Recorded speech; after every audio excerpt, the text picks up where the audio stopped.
طلبہ عزیز اور معزز مہمانان کرام سے یہ بات عرض کرنے کو دل چاہتا ہے کہ اللہ کا کرم ہے اور اس کا شکر ہے کہ آپ ایک اہم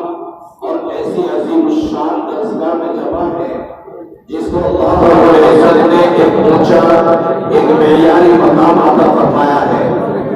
اللہ رب العزت کا کرم ہے کہ اس درسگاہ کو ہندوستان کے اہم ترین اور جید علماء اور تزکیہ باطن کے عامل اہم ترین علماء کرام کی نسبت میسر ہے۔ حجت اللہ بالارض حضرت مولانا محمد قاسم صاحب نانوتوی نور اللہ مرقدہ جو دارالعلوم دیوبند اور ان اداروں کے ہندوستان میں معمار اور بانی ہے، اللہ رب العزت نے ان کی نسبت تو ہندوستان کے تمام ہی مدارس کو عطا فرمائی ہے، بر صغیر کے مدارس کو عطا فرمائی ہے، اور اس کے فیضان کو اللہ رب العزت نے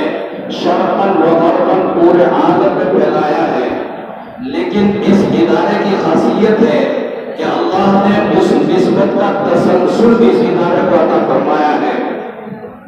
حجت الاسلام حضرت مولانا محمد قاسم صاحب نانوتوی اور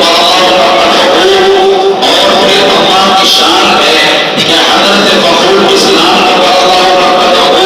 اور اس کے بعد حضرت حکیم الاسلام حضرت مولانا قاری محمد طیب صاحب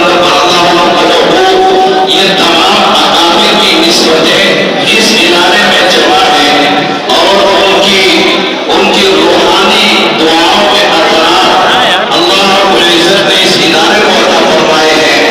اس کے بعد رئیس المتکلمین خطیب الاسلام اور ہمارے بہت بڑے اہم ترین مربی حضرت مولانا محمد سالم صاحب قاسمی نور اللہ مرقدہ اللہ رب العزت نے ان کی بڑی نسبت ہمیں